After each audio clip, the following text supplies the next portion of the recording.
नमस्कार दोस्तों, स्वागत है आपका आज के एपिसोड में। चलिए शुरू करते हैं पिछले अभ्यास प्रश्न से। ऑपरेशन समाधान प्राय किस संदर्भ में समाचारों में देखा जाता है? ए, सीमा पार आतंकवाद को लक्षित करने वाला एक सैन्य अभियान। बी, वामपंथी उग्रवाद से निपटने के लिए एक सरकारी पहल। सी, प्राकृतिक आपदाओं के दौरान राहत अभियान। डी, ग्रामीण युवाओं के लिए कौशल विकास कार्यक्रम। इस प्रश्न का सही उत्तर है विकल्प बी। गृह मंत्री ने हाल ही में वामपंथी उग्रवाद से लड़ने के लिए एक परिचालन रणनीति समाधान की घोषणा की। इस रणनीति के मुख्य तत्व हैं: S, smart leadership. A, aggressive strategy. M, motivation and training. A, actionable intelligence. D, dashboard based key performance indicator and key result area. H, harnessing technology. A, action plan for each threat. And no access to financing.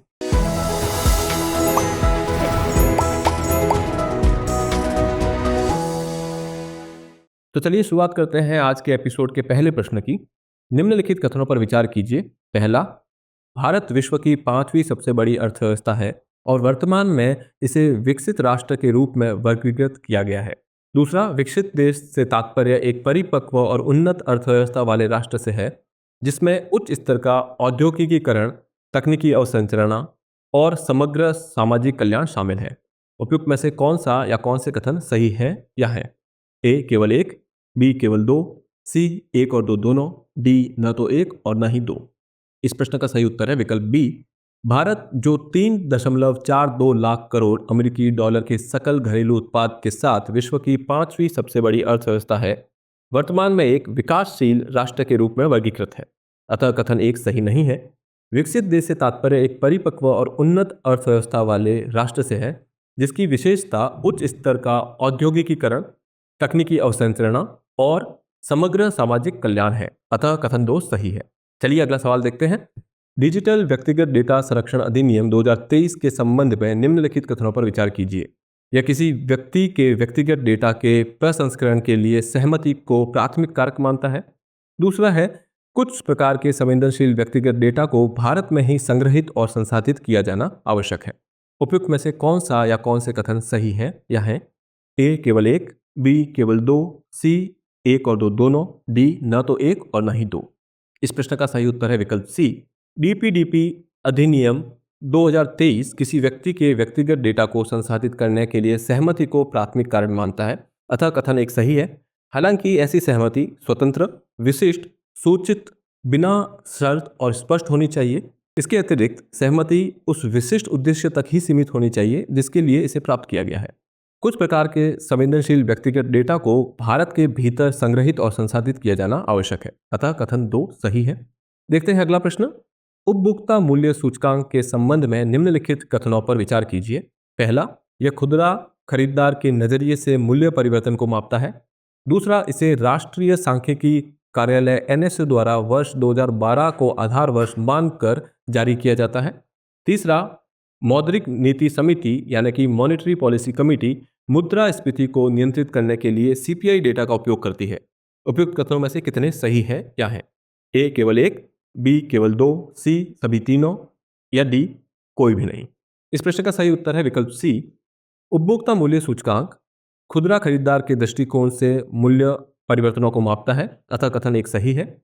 इसे राष्ट्रीय सांख्यिकी कार्यालय NSA द्वारा वर्ष 2012 को आधार वर्ष मानकर जारी किया जाता है। अतः कथन दो सही है। मौद्रिक नीति समिति यानी कि मॉनेटरी पॉलिसी कमेटी मुद्रास्फीति को नियंत्रित करने के लिए CPI डेटा का उपयोग करती है। अतः कथन तीन सही है। अगला प्रश्न देखते हैं। निम्नलिखित कथनों पर विचार कीजिए। पहला है, परमाणु अपशिष्ट अत्यधिक रेडियोधर्मी होता है। दूसरा, प्रयुक्त ईंधन से तात्पर्य परमाणु रिएक्टर ईंधन से है जो परिचालन के दौरान विकिरणित हो जाता है। उपयुक्त में से कौन सा या कौन से कथन सही है या है? ए, केवल एक। बी, केवल दो। सी, एक और दो दोनों। डी, न तो एक और न ही दो। इस प्रश्न का सही उत्तर है विकल्प सी। परमाणु अपशिष्ट अधिक रेडियोधर्मी है। इसे रिसाव को रोकने और आसपास के वातावरण को संदूषण से बचाने के लिए डिजाइन की गई सुरक्षित सुविधाओं में संग्रहित किया जाना चाहिए। अतः कथन एक सही है। प्रयुक्त हुआ ईंधन परमाणु रिएक्टर ईंधन को संदर्भित करता है जिसे ऑपरेशन के दौरान विकिरणित किया गया है और अंततः इसे निष्कासित किया जाना चाहिए। अतः कथन दो सही है। देखते हैं अगला सवाल।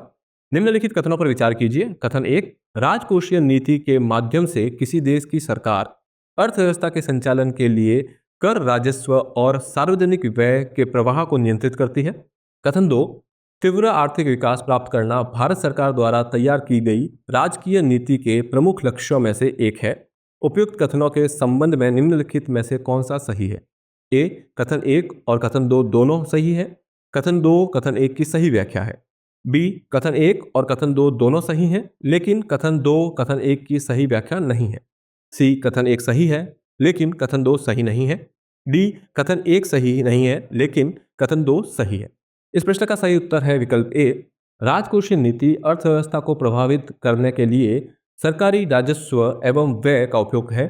राजकोषीय नीति के माध्यम से किसी देश की सरकार अर्थव्यवस्था के संचालन के लिए कर राजस्व और सार्वजनिक व्यय के प्रवाह को नियंत्रित करती है, अतः कथन 1 सही है। तीव्र आर्थिक विकास प्राप्त करना भारत सरकार द्वारा तैयार की गई राजकोषीय नीति के प्रमुख लक्ष्यों में से एक है, अतः कथन 2 सही है। राजकोषीय नीति का उद्देश्य आय और धन के वितरण में असंतुलन को न्यूनतम करना है, अतः विकल्प 1 सही है, क्योंकि कथन 1 और कथन 2 दोनों सही है और कथन 2 कथन 1 की सही व्याख्या है। अगला प्रश्न देखते हैं। राज्य वित्त रिपोर्ट 2024-25 हाल ही में निम्नलिखित में से किसके द्वारा जारी की गई है? ए, भारतीय reserve bank. B, NITI Aayog. सी, वित्त मंत्रित्व। डी, भारत के नियंत्रक एवं महालेखा परीक्षक। सही उत्तर है ए, राज्य वित्त रिपोर्ट 2024-25 का बजट भारतीय रिजर्व बैंक की रिपोर्ट राज्य वित्त वर्ष 2024-25 के बजट में राजकोषीय समेकन में राज्य सरकारों द्वारा की गई प्रगति पर प्रकाश डाला। साथ ही उच्च ऋण स्तर एवं बढ़ती सब्सिडी जैसे महत्वपूर्ण चुनौतियों पर भी प्रकाश डाला गया है, अतः विकल्प 1 सही है। देखते हैं अगला प्रश्न। निम्नलिखित कथनों पर विचार कीजिए। पहला, सेवाओं में व्यापार वर्ष 1995 के सामान्य समझौते में विधिक सेवाओं को छोड़कर सेवाओं के आवागमन के लिए प्रावधान शामिल है। 2, क्षेत्रीय संधियां सामान्यतः विधिक कर्मियों को अस्थायी आधार पर तथा नियामक निगरानी के तहत सीमा पार आवागमन की अनुमति देती है। उपयुक्त में से कौन सा या कौन से कथन सही है या है? ए, केवल 1। बी, केवल 2। सी, 1 और 2 दोनों। डी, न तो 1 और न ही 2। इस प्रश्न का सही उत्तर है विकल्प बी। वर्ष 1995 के सेवा क्षेत्र में व्यापार समझौते में विधिक सेवाओं समेत सेवाओं के आवागमन के प्रावधान शामिल है, अतः कथन 1 सही नहीं है।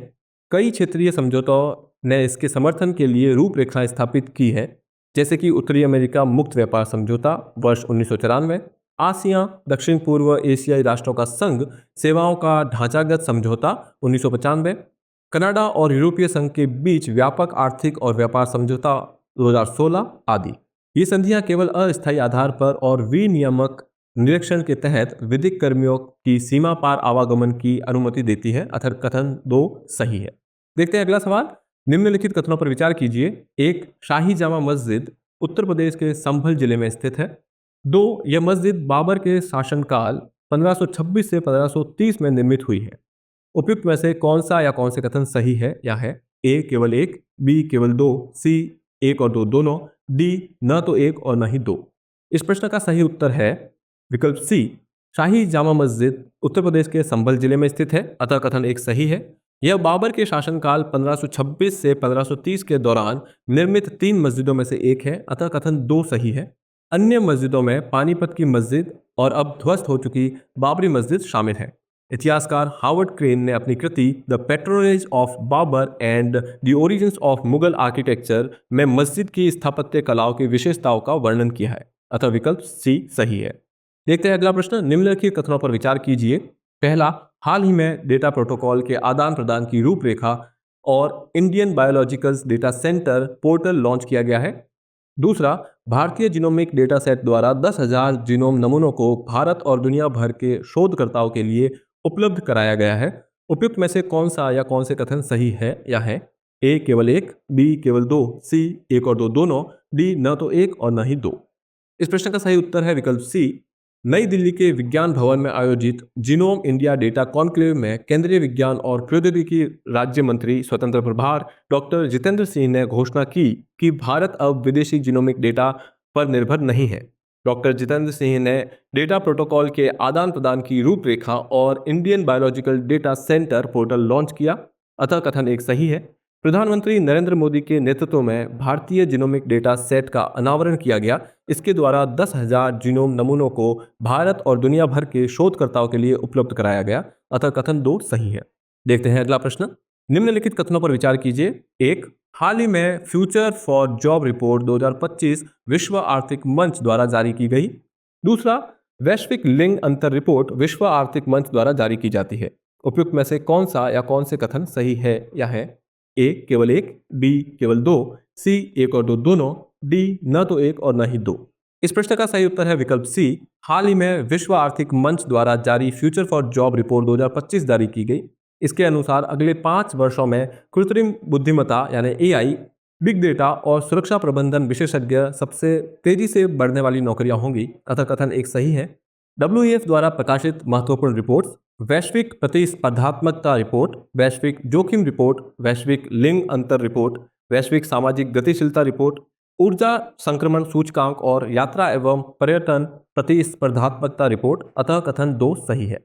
अब अंत में एक अभ्यास प्रश्न देख लेते हैं। निम्नलिखित कथनों पर विचार कीजिए। पहला विश्व हिंदी दिवस 10 जनवरी 2006 को मनाया गया था। दूसरा, भारत में हिंदी दिवस प्रतिवर्ष 14 सितंबर को मनाया जाता है। उपयुक्त में से कौन सा या कौन से कथन सही है या है? ए केवल 1, बी केवल 2, सी 1 और 2 दोनों, डी न तो 1 और न ही 2। इस प्रश्न का जवाब आप हमें कमेंट बॉक्स में देना ना भूलें। धन्यवाद। डियर व्यूअर्स, अपने एग्जाम की तैयारी को और बेहतर करने के लिए हमारे चैनल को लाइक, शेयर और सब्सक्राइब करना न भूलें।